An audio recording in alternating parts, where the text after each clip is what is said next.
and document this as much as we possibly can. Yeah, wish us luck. Off we go, driving into London and then heading over to Tobacco Dock. If you haven't seen a little snippet of what it looks like, it will be kind of all over social media today. Obviously this is going out after the fact, but Performix is on Instagram, so you can check it out and see what we get up to. Have a good day. Ciao. Oh my god, it's so bumpy. It's looking a little bit doom and gloom here on the way to London. Motorbikes keep on zooming through. Keep on zooming and weaving, and we just stuck because we's a car. We made it to London. Yo, yo, yo. Parked at Stratford, as you do. And we are so grateful that we've got our bigger coats on today because it's currently raining. Gonna go find a toilet, maybe a coffee, and then get over to Tobacco Dock for 10 when it starts. Whoop, whoop.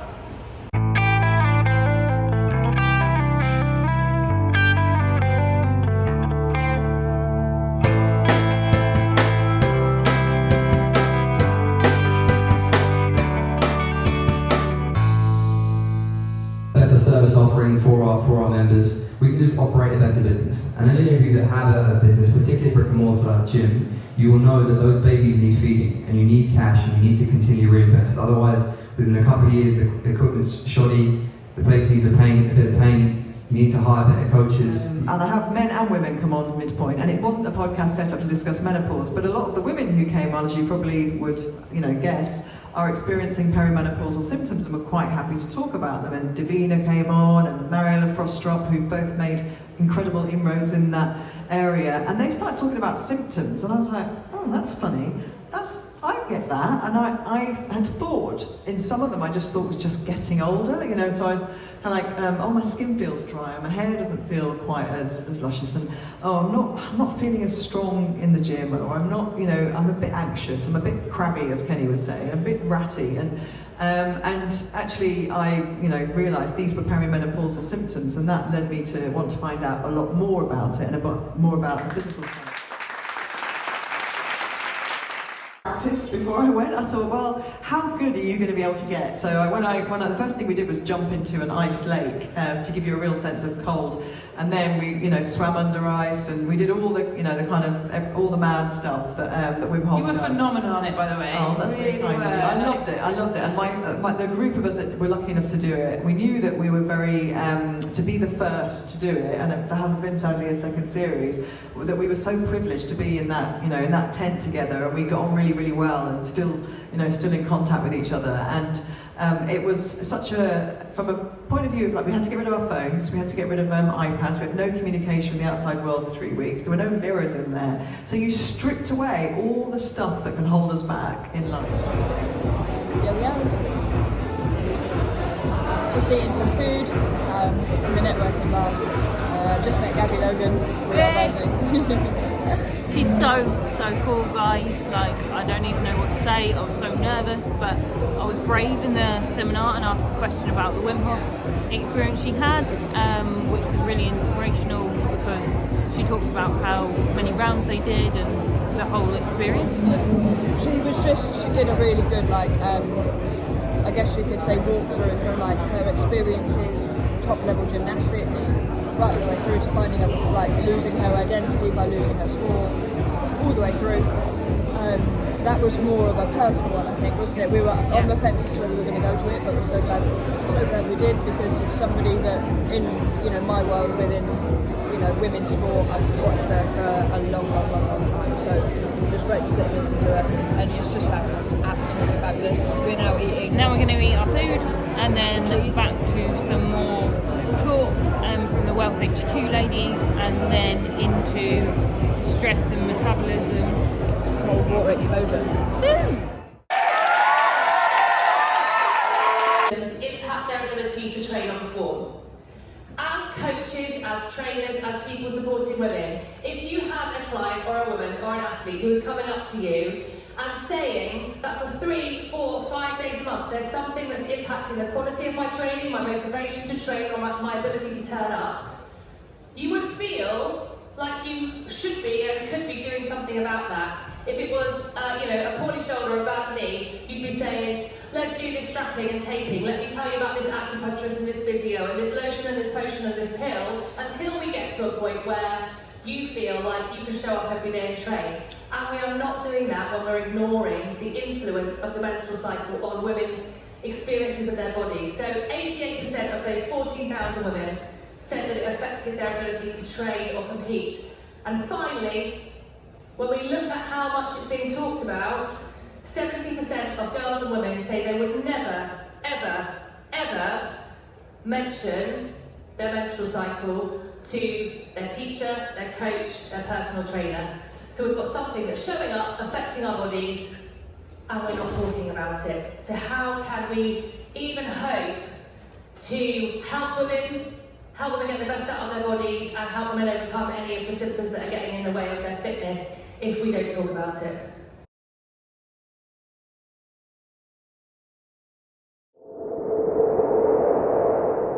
Physical exercise, which will always be very important for us for our muscle health, but inflammation has everything to do also with the rapid exposure to stress, meaning hormetic stress, so healthy stress.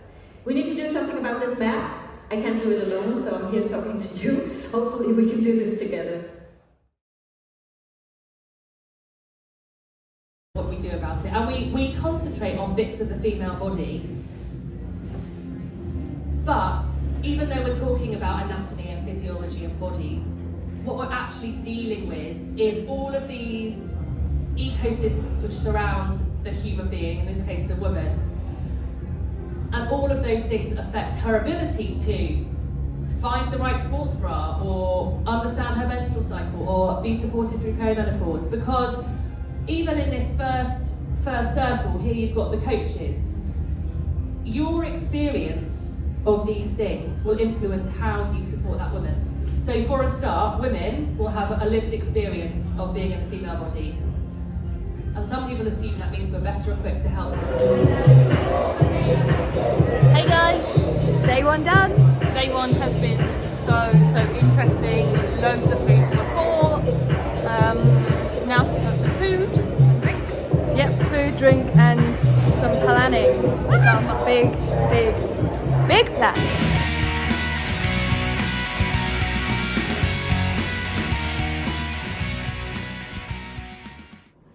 Please do not film it. Do you feel excited about day two? Day two's approaching.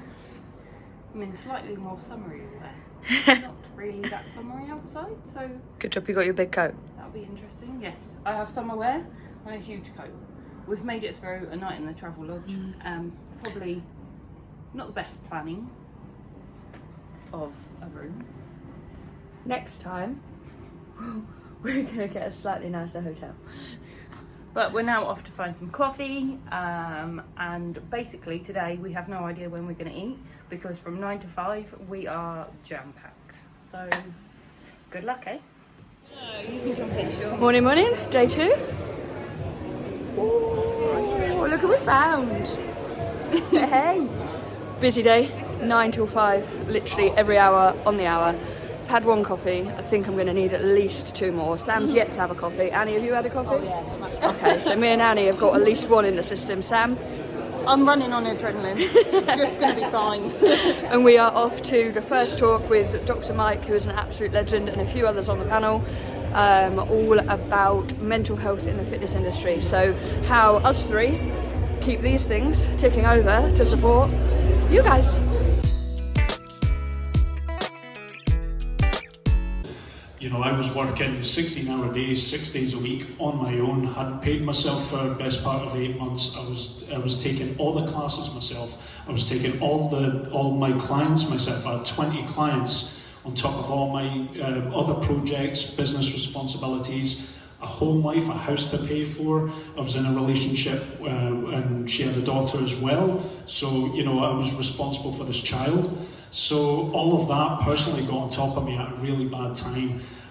But, you know, just because you don't succeed at something, and it doesn't matter if you have a gym, it doesn't matter if you are working with a client and they haven't lost that stone for whatever reason, okay? learn from your lessons, okay? We beat ourselves up really hard, and that is why I got really bad with mental health. I used to beat myself up all the time. There are lessons, guys. Tomorrow still comes, okay? You can learn from your lessons and execute. As long as you're learning from your lessons, that's great. But I would strongly urge everybody, you need to focus as a coach on your own mental well-being first, okay?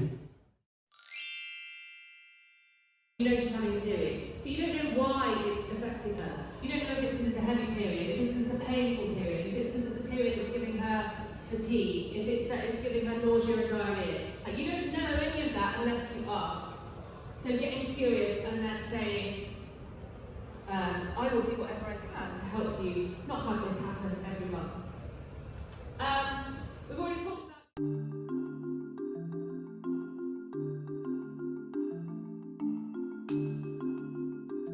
All these things is part of this investigation phase. When they come in for that consultation movement screen, this is where I got super excited because I'm like, I want to find a problem. I want to find a problem. But it's through that that you can start to uncover what it is they value and how can we, quote unquote, sell the program, sell the future, sell the solution, sell the thing that they value most. And it intertwines everything into coaching, into relating, into sales, into success, all of it.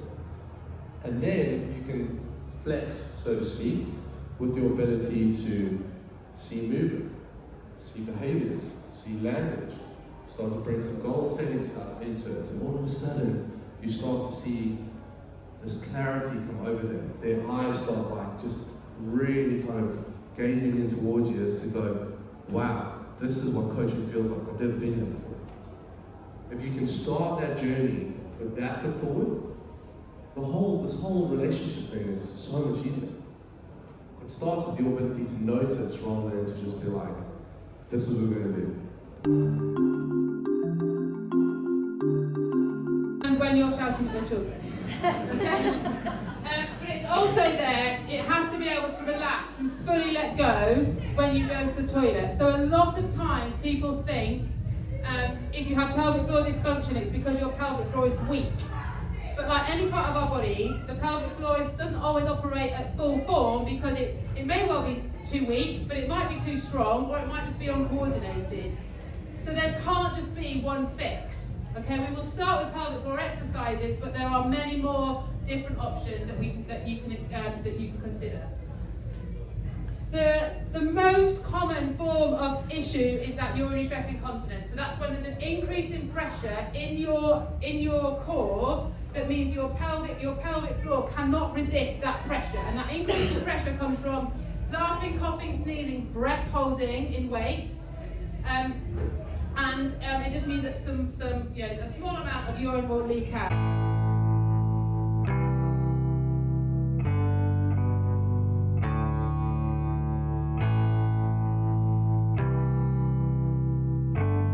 Motivation comes from that growth zone. If you look at game psychology, if you do the same level of difficulty in a game every single day, you lose motivation. If the game is too difficult, if it goes from level 1 to level 75, you also lose motivation. What you need to do is go from 1 to 2 to 3 to 4 to maintain motivation and appetite to continue. So in my life, I need that sense of challenge, the right amount of challenge in all areas of my life. I need to be shitting myself just a little bit in everything I do. And that's what Dragon's Den was for me, like shitting myself a little bit, but the right amount of shitting myself. Where I'm not panicking, and I'm not in my comfort zone where I lose motivation, where I can engage, just shitting myself a little bit. So that's number 2. Number 3 is, which one should I go for next? Being surrounded by people you love. You probably all can recall a job or a place you worked where you had challenge, you had progress, and all these things, but you're working with arseholes. It's a shit job. And the people you work with, when they even look at health outcomes, if you're working with people that are supportive, the work is better, but your health is better as well. Number 4 for me is a goal that I think is subjectively worthwhile. And for all of us, that's different. For some people, it's being a parent. For me, it's, it was the psychedelics mission that I had when we were building that business. It's doing what I'm doing in San Francisco with Third. It's my marketing business, Flight Stories, the podcast. And then the last one is, forward motion, we're challenged, working with people we love. It's a goal that matters to us. I think that's it. I think those 4 things. If I maintain those 4 things in my life, professionally, then I think I'm going to be happy. So that's what I'm doing. And what's the important thing you do is connection. Our podcast is all about connection, you being able to relate to someone. And I think in all businesses, like, think about how you can install community and you can create connection between you and your customer, but more importantly, between your customer base. That's probably also why this word community over the last 5 years in the marketing industry just came out of nowhere and is now so prevalent. No one was talking about community before 5 years ago, but I think it's connected to this macro decay of meaningful connections in our lives, the rise of social media. So I think it's just a huge business opportunity, but it's also good for the world. I was preoccupied with my clients, I was preoccupied with my team. I wanted people to know that I was utterly focused on serving to the highest possible level, and I didn't have gaps in between. And number 5, I was committed to mastering my craft. So you guys are here today sitting in and listening to this message because you want to take an insight and you want to improve your business. You want to improve your quality of living. And the reality is you guys are here to get the nuggets so that you can live life on your terms, whether that's more profit, whether that's better client results, or whether that's more free time in your business. So let's talk about why do this for 24 hours. Focus on what you want, focus on what you can control, and know your worth. Those are the 3 things that I focused on in 2008, and the 3 things that I continue to focus on, no matter what is going on in the world. I focus on what I can control, I focus on what I want, and I focus on knowing my worth as an individual.